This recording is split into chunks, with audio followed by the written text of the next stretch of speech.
સાધુના શરણ સિવાય ભજન સમજાય નહીં. અને સાધુ છે ને બાપુ, આખી દુનિયા બાપુ કહે છે અત્યારે તો કેટલા કામના કંટાળા બન્યા છે.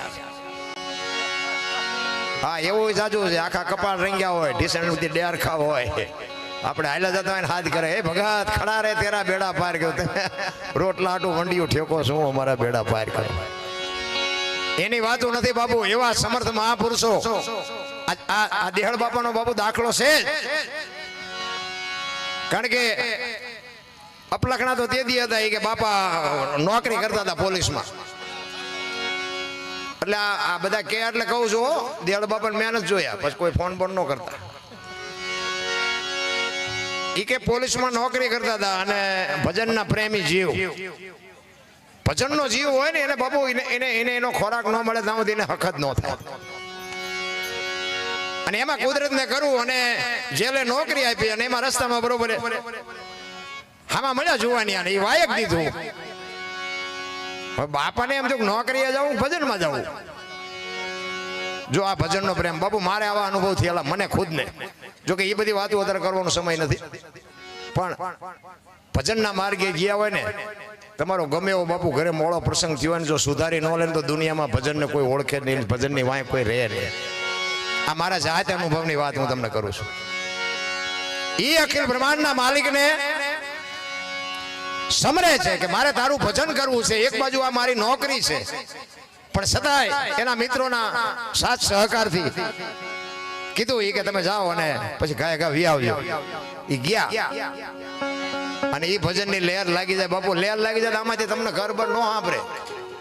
ભજનમાં આપણે જાય છે પણ આપણા ભજન નથી જાતું. એ માથાકૂટ. એક બેન હતા ને, બેન એને બાજુના ગામમાં કથા બેઠી હતી.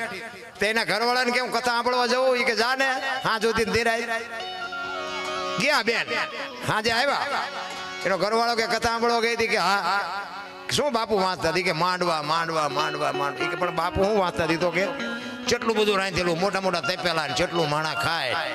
એ કે પણ હું તને એમ કહું છું બાપુ હું વાંચતા હતા. એ કે એટલા બધા માણામાં થોડું સંભળાય. નકરી બહાર બહાર જ રખડી નથી. આપણે હજી બહાર બહાર રખડતા એવું નથી લાગતું. મીરાએ કીધું આત્માને ઓળખ્યા વિના લક્ષ 84 નહીં મટે, તમારી ભ્રમણા ભાંગ્યા વિના ભવના ફેરા નહીં મટે. ઈ લેર લાગી અને લેર લાગ્યા પછી અહીંયા મારા જેવા કોકે બાપુને કાન ભંભેરાને કીધું કે દેહળ તો ભજનમાં છે.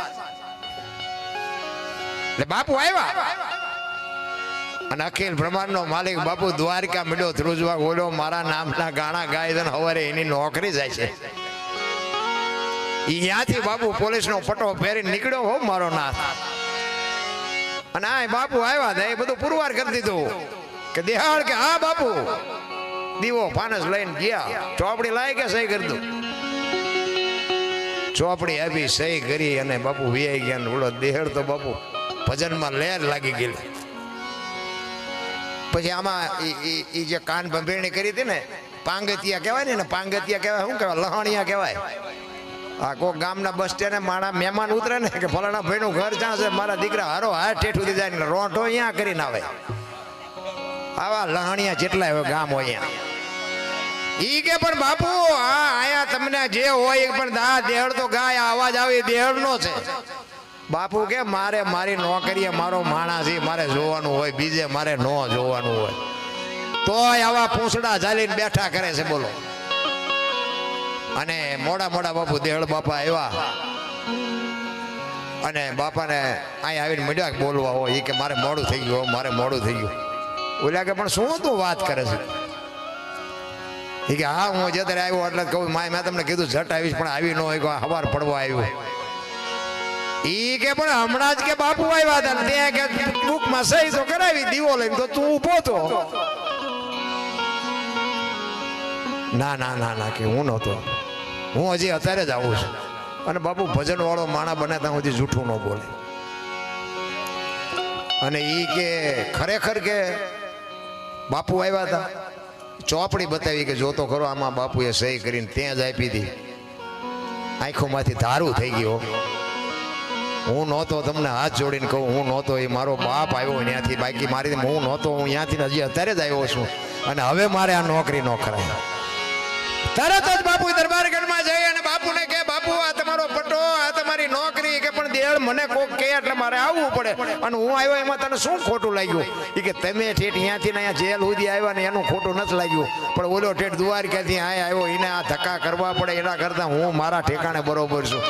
ઈ સમર્થ ને ઈ સંત મહાપુરુષ એના સાનિધ્યમાં આપણો બાપુ આ જન્મ થયો હોય તો આપણે કેટલા ભાગ્યશાળી કહેવાય. 1973 કેમ કઈક રાજીનામું દઈ દીધું ગાલ્યો અને પછી જેના અરે મારો ના એ તો એના ભાઈ બધો બાપુ રાજ જો આ સંતનો પ્રતાપ ઓલો કે અમે ઓળખાય નહોતા ને અમે ભજને નથી કર્યું કાંઈ નથી કર્યું પણ મારા નાથ તારા હિસાબે કે અખિલ બ્રહ્માંડના માલિક અરે અમારે નોકરી કરવાનો મોકો મળ્યો અમે કેટલા ભાગ્યશાળી એવા માણા ભેગા બેહો ને. અમે તો ઘણી જગ્યા સાધુ સંતો હારે જાય ને પછી અહીંયા ગામના હોય ને સારા માણસો એ એમ કે હાલો બાબુ અમારે ઘરે પગલા પડાવવા મને લઈ જાય. હું એમ કહું કોઈ સાધુ સંતોના પગલા પડાવવાના હોય મારે શું પાડવાનું ના ના એ કે હાલો હાલો આપણે જઈ ભલે રાજી થાય હાલો જાય. પછી અહીંયા જઈએ ને પછી ચા પાણી કરે ને અમે પછી આવીને ઘરે જઈએ ને ઘરે બહેરા શું કે બહાર ઉભા રહેજો પોતા કર્યા છે પગલા પડશે એટલે આવડા એમ નામ પડાવે છે તમારા મફત પાડી તો પાડવા નથી દેતા. પણ કહેવાનો મારો અર્થ શું છે બે ને સ્વીકારવાની વાત છે બે સાચા છે. એ પગલા નથી પાડવા દેતા એ સાચા છે આ પડાવે છે ને એ સાચા છે. બે ને નિભાવવાની વાત છે. આપણા ઘરના 5 સભ્યો હોય ને બધા હરખા ન હોય બધા હરખું કમાતા ન હોય બધા હરતા બુદ્ધિશાળી ન હોય બધા હરખા રૂપાળા ન હોય નિભાવી લેવાની વાત છે. આ ઘરમાંથી વંટો હમણાં ઓલો અઠવાડિયે અમારું વાવાઝોડું ચડ્યું ને કલાક 2 કલાકમાં બેહી ગયું પણ ઘરમાંથી જે ઊભા થાય છે ને એ તો એકાબીજાના ઘર તૂટે તારે હેઠું બે ત્યાં સુધી બેસતું જ નથી. એટલે ઘરમાંથી બને ત્યાં સુધી ઓછા ઊભા કરવાય. અને આ બહેનોને હું ખાસ કહું બહેનોને એક સંતાનમાં બાપુ કંઈક સંસ્કાર આપો. આ ધર્મના કાર્ય આવા તો બાપુ દુનિયામાં અઢળક થાય છે પણ બગાડ ઊભો જ નથી રહેતો. આપણે એમ થાય કે સારું આટલું બધું પુણ્ય થાય દાન થાય એટલું માણા રૂપિયા આપે એટલે 5 ગામ ધુમાડા બંધ જમે પણ દુનિયામાં બગાડ તો જો કેટલો બધો બગાડ છે. એટલે આની માટે બાપુ માં જો સંસ્કાર આપે તો જ થાય. બાપની બાપુ એટલી હેસિયત નથી. માં છે ને એક શક્તિનો અવતાર છે. અને હું તો આજે બેનો દીકરીઓને કહું ખાસ કે ઉદરમાં સંતાનનો વિકાસ થતો હોય જન્મ થયા પહેલા બાપુ રામાયણ ને ગીતાના 5 પાના વાંચો જો આપને ટેકો દે એવું સંતાન ન થાય તો આપણે ભજન ગાવાનું બંધ કરી દઈએ. અરે હું તો એમ કહું કે ઉદરમાં સંતાન હોય અને આવા દેહળ બાપા જેવાના એક રોજ ઘરે આય નો આવી શકો તો કઈ નહીં પણ ઘરે બેઠા બેઠા બાપુ એક આંખું બંધ કરીને એની અરે તાલ લગાવીને એક 5 નામ બાપુ દેહળ બાપાના લ્યો ને તો હોય બાપુ પરજા કઈ ખારી પાકે. નકરી પાણી પૂર્યું ખાઈને પાણી પૂર્યું જેવા થયા. અને ઓલા કુરકુરિયા છોકરા કુરકુરિયા પવનનો હિલોળો આવે ને તો કેળો મૂકી દે. આપણને એમ થાય કે આ શું દેશનો સહ કરશે. પવનના હિલોળે ફગતા જતો હોય આપણને એમ થાય કે આ ખટારામ નો આવી જાય દારૂ. અરે બાપુ સંસ્કૃતિ ખતમ કરી નાખી. આપણા ગરડા થીગડા ઉપર થીગડા દઈ દઈને મરી ગયા. ખાવા ધાન નહોતું તોય કોઈ એમ ન કીધું મારા મા બાપને આશ્રમમાં મૂકવા જવું છે. મા બાપને ચૂક્યા ને એટલે બાબુ મારા જેવું તમને સાચું કોઈ નહીં કે મા બાપને ચૂક્યા એટલે ગયા. તમારે પૈસાનો પાવર હોય કાઢી નાખો. માન બાપ જેવા બાપુ દુનિયામાં ભગવાન કોઈ છે જ નહીં. હા માના બાપના કાળજા ઠારો જો વિધિના ચકડા ન ફરી જાય બાપુ મારા નામ ઉપર જોડાનો ઘા કરજો. માન બાપ હું તો એમ કહું કે મા બાપની સેવા ન કરો ને તો કઈ નહીં પણ તમારા હાટું થઈ અને તમારા મા બાપને બીજા પાસે હાથ જોડવા જવું પડે એવા ધંધા ન કરતા તોય ઘણું છે. મારો દીકરો કરીને મા બાપે કોથળા જેવા દેહ કરી નાખ્યા. અને એક અત્યારે તમે જોવો કે તમને ન ખબર પડે તમને ન ખબર એટલે ખબર નહોતી એટલે 100 વીઘા રાખી હતી તું 10 વીઘાના ઉલાડિયા મીડિયો કરવા. મેં વેસીને જલસા કર્યો હતો તું કારખાનો સડી ગયો બેટા. અરે મારા દીકરાને કોઈની ગુલામી ન કરવી પડે. બાવળિયા ઉગાડ્યા પણ જમીનો ન વેચી. હવે અત્યારે તમે જો હોન્ડા લેવું હોય કે 1 એકર વેચી નાખી શું એટલે પણ આ ચા ફેરવું છો ને આમાં નાખશો શું. અમારે ત્યાં 1-2 જણા જમીન વેચીને ટ્રેક્ટર લાયા. મેં કહું હાંકશો ચા ફળિયામાં. અને બોલો વાય હાથી લાવવાના ખબર જ નહોતી. પૈસા ખૂટી રહ્યા ને ખેતર વી ગયું હાથીડા વગરના ટ્રેક્ટર પડ્યા. કેટલા બુદ્ધિશાળી ગણવા અમને. આ બુદ્ધિના ગાળિયા ન કહેવાય ત્યાં બીજું શું કહેવાય. અરે સમય મળ્યો છે, મને તો એમ થાય કે આનંદ કરો, મોજ કરો. આ માથે પૈસાના વરસાદ, પૈસા તો બાપુ કોઈની પાસે તૂટો જ નથી, પણ વાપરતા ન આવડે તો એ પૈસાનો મતલબ શું? પૈસા કોઈને બાપુ ઘટતા નથી, બધાને આમ દામ ને ઠામ છે. એ તો બધા રોવાના એવાયા થઈ ગયા, અમારી પાસે કઈ નથી, અમારી પાસે કઈ નથી. મરો કઈ ન હોય શું જોવે છે? આખી દુનિયા રોવે છે.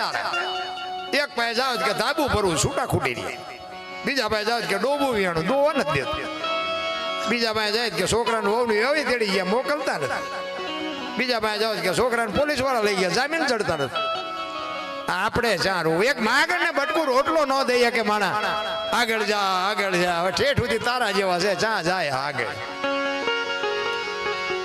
અરે મારા રામ માણા જો અવતાર એક તમે જોવો તો આપણા ઇતિહાસ તો ખોલીને જોવો. સતી તોરલને એક સાધુ જમાડવા માટે દેહ અડાણે મૂકવો પડે, કેવડી વાત કહેવાય. આપણને તો ભગવાને ઘણું આપ્યું ભલામણા. જ્યાં ધર્મ ધ્રુજો પુરુષ ન પૂગી કે બાપુ દેશની દીકરીઓએ આબરૂ રાખી, તમે કહો તો હવાર સુધી દાખલા આપું. પણ સંતોને બાપુ આ દુનિયા આજ યાદ કરે છે ને, એમ નામ નથી યાદ કરતી. ફોરમ હોય ફટકેલી એને ચૂલે ચડવું પડે, એ આવડ હોય અલબેલી એને કોઈ ન પૂછે કાગડા. બાપુ એ તો એમને લોઢાના સીણ્યા સાહેબા છે ને, ત્યાં દુનિયા યાદ કરે છે. જલા બાપા ની ઝૂંપડી અખિલ બ્રહ્માંડ નો માલિક આવ્યો, અને વાત લાંબી છે પણ ટૂંકામાં કહું. બૈરાન માગે છે એ કે તારું બૈરું મને આપ. જોકે આપણે કોઈ અખતરો ન કરતા, આપણે આનંદ જ કરવાનો છે. એ જલા બાપા વિચાર કરે છે કે બૈરું આપવા મને વાંધો નથી, પણ વીરબાઈના મનમાં શું હશે? જો પતિ પત્ની કા એક મતા તો સરગાપુરમાં સતા, બે માણા હારા હોય ને તો જીવવાની મજા આવે. હગો હારો નો હાંપડે ને મિત્ર મળે લબાડ, પત્ની મળે કભારજા દેડે જો અવતાર તણે પખા મોળા ગિરનાર ભેગું થઈ જવાય. હા તણે એમ ઠેકાણા ન હોય તો બાપુ જીવવાની મજા ઝેર થઈ જાય. અહીંયા તમે વાહ વાહ મજા મજા કરો, હાલો દરબાર આમ, હાલો દરબાર આમ. તમે ઇનકર આવ્યો ને એમ કહું હાલો હાલો ચા પાણી રોટલા સિવાય જવાય? એ ડેલામાં લઈ જાઉં રવાડામાંથી હાણીશું લોટા મંડે ઉડવા, મારે ચીનપા જવું. સારું માણા ન હોય તો બાપુ જીવવાની મજા જ ન આવે. તમારે તમે બહાર સાથી કાઢીને હાલી શકો, સાથી કાઢીને કામ કરી શકો, સાથી કાઢીને વાત કરી શકો. ઘરે તમે એવો પાવરફુલ માણા હોય ને એટલે સમજી લેવાનું કે આના ઘરે બૈરું વ્યવસ્થિત છે. બાકી ઘડીએ ઘડીએ ઘડિયાળમાં જોતા હોય એટલે સમજી લેવાનું કે આ ઘરે વંટોળીઓ સડે એવું છે. સારું માણા ન હોય તો બાપુ જીવવાની મજા જ ન હોય. દીકરીઓ બાપુ શક્તિનો અવતાર છે. હું તો એમ કહું સમર્પણની મૂર્તિઓ છે બાપુ, મમતાનો મહાસાગર કહેવાય દીકરીઓ. પોતાના હોય ને છોડી દે, પારકા હોય ને પોતાના કરે. પણ એમાં બાપુ અત્યારે તો બધું હમણાં અમુક વાતો કરતા શરમ લાગે છે. નકર એક દીકરી એનો બાપ લગ્ન કરે ને અને આમ દીકરી વળાવવાનો સમય થાય ને તેથી આખા ગામના 18 વણના બાપુ એ દીકરીને વળાવવા જતા હોય, પણ 18 વણમાંથી બાપુ એવું ન બને કોઈની આંખમાં આંવડું ન હોય. એ દીકરી અત્યારે દીકરી દાંત કાઢતી કાઢતી જતી હોય, આપણે શું રોવું? પરિવર્તન થઈ ગયું. હા તમે જોવો ને, આપણે થીગડા ઉપર થીગડા પહેરતા હતા, અત્યારે ફાટલા પહેરવાનું ચાલુ થયું. એટલે જીન્સમાં માથા આવી જાય એવડા એવડા ફાંકા હોય બોલો. એટલે આવા તો અમે પહેરતા જ હતા.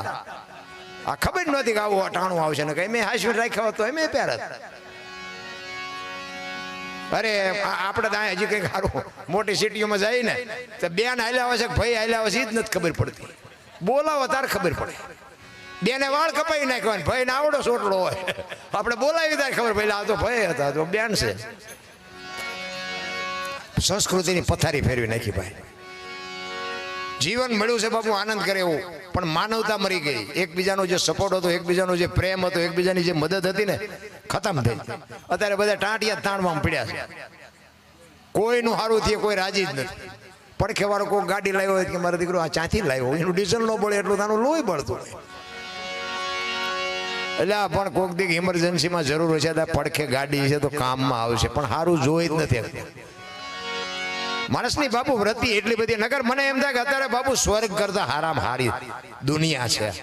કાંઈ નથી ઘટતું કાંઈ, પણ માણસનો જીવ એવો ભિખારી થઈ ગયો એને વાત જ જવા દો. તમે જુઓ તો ઘોડાને ડિસ્કો કરાવીને પૈસા લે, સિંહને હળગતી રીંગું હોવારી કોટાઈને પૈસા લે. અરે ગાયોના ભેહુના બસડાના ધાવણ ને ધાવવા ન દે, વચ્ચેથી ખેંચીને પૈસા ઉભા કરે. બોલો જેટલી બધી પૈસાની ભૂખ ઉગડી ને. કઈ તમે જાનવર જો 84 લાખ યોની છે ને, એમાં આપણે જે જોઈએ ને બધું એને જોવે છે, હવા ખોરાક પાણી બધું. આપણી જનેતા જે પ્રેમ કરે, આપણી માં આપણને જે પ્રેમ કરે એ જ એના બાપ એના બચ્ચાને પ્રેમ કરે છે. પણ એમનું કોઈનું કુટુંબ ભાડ્યું. જો બચ્ચા પંખી હોય તો ભલે, માલઢોર હોય તો ભલે, પશુ હોય તો ભલે, પક્ષી હોય તો ભલે, જળચર હોય તો ભલે, જે હોય બધાયને બચ્ચા હોય, પણ એમનું કોઈનું કુટુંબ તમે ભાડ્યું. આ મારી હાળી થાય છે ને, અમારો હાડું થાય છે ને, અમારી હાવું છે ને, કાંઈ લોહી ઉકળા ખોજ તો આપણે નથી કરી. ન કે આપણે જે જોવે ને બધું એને જોવે. પણ એ સમય થાય એટલે એમ કે તું તારા રસ્તે હું મારા રસ્તે. કોઈ દી સાંભળ્યું પાડો સરવાઈ ગયો ને ભેંસ આટલું પૂળો લાવ્યો એવું સાંભળ્યું? એ પાડો કે આપણે આપણી રીતે, ભેંસ ભેંસની રીતે. અને હળવા ફૂલ થઈ જવાની જરૂર છે. આપણે કઈ વાતમાં છે જ નહીં. હું ખેતર કર્યું ને મેં ટ્રેક્ટર લાવ્યો ને મેં મકાન બનાવ્યું તો જાવ તાર લેતા જાજો ને બીજા વાપરશે. અરે ચોકીદાર છો, માલિક કોઈ નથી. અમુક ઉંમર થાય ને પછી રિટાયર થવાનું હોય, આમાં લઈ હારે કઈ ન જવાનું હોય. ચોકીદાર છો, માલિક તો ઉપર બેઠો છે, માલિક કોઈ નથી. આનંદ કરો, હળવા ફૂલ થઈ જાવ, મોજ. અને બુદ્ધિ ના એવા એક ભાઈ આમ દિવાલમાં ખીલી ખોડતો, દિવાલમાં ઊંધી રાખેલી, માથું દિવાલ કોઈ નાણી ઉપર હચોડ્યું મારે, પાછો રિયો રિયો બબડે. કે કારખાના વાળામાં બુદ્ધિયું જ નથી કે ઊંધિયું ખીલ્યું કાઢ્યું. એનો ભાઈ અહીંયા ગયો, એ કે શું કે ખીલ્યું જો નહીં કે ઊંધિયું કાઢી. એનો ભાઈ કે તારામાં બુદ્ધિ નથી. કે કેમ? આ દિવાલની ક્યાં છે? કે આ દિવાલની છે. આમ પકડીને લઈ ગયા કે આ ખીલી આની તો આઈને પાછી, હું તો અહીંયા મતતો હતો. આખી જિંદગી દિવાલું ફેરવી પણ અહીંયા ખીલી ન ફેરવી નાખી. મારી ખીલી ફરે, ફેરવો દિવાલું. ત્યાં સમાધાન થતું તો ન કરીએ ક્યારે. એટલે જ મહાપુરુષો કે ઈ જલાની ઝૂંપડીએ અખિલ બ્રહ્માંડના માલિકે બૈરું માંગ્યું અને પછી વીરબાઈ ને વાત કરીને વીરબાઈ ને લઈ અને આવ્યા અને કીધું કે બાપુ બૈરું જોવે છે ને? કે હા. કે હાલ્યો. કાંડું પકડાઈ દીધું.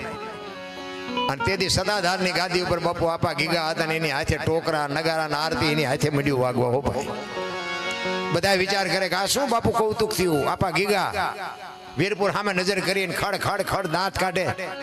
બાપુ આ શું બન્યું? આ શું કૌતુક થયું? નગારા એની હાથે વાગે? એ કે કાંઈ નથી. પણ કે બાપુ કયો તો ખરા. ઈ કે વીરપુરની બજારમાં લુવાણાના દીકરાએ વીજળીના ચમકારે મોતી પરોવી લીધું. બસ વાત આટલી છે, બાકી કાંઈ છે નહીં. મોજ કરી લ્યો. કાંઈક બાપુ કઈક મોકો આવે ને તેથી બાપુ ચમકારે મોતી પરોવી લેવાનું. બાકી માણા જન્મે ને 1.5-2 કિલોનો હોય ને 60-80-100 વર્ષ જીવે ને મરી જાય ને શમશાનમાં લઈને હળગાવી નાખો, રખ્યા ભેળી કરીને જોખો એટલે 2-2.5 કિલો જ છે. કાંઈ છે જ નહીં ભલા મને. પણ આ હું થોડુંક આવે ને પછી એવી માથાકૂટ થાય છે ને. એટલે જલા બાપા કહે છે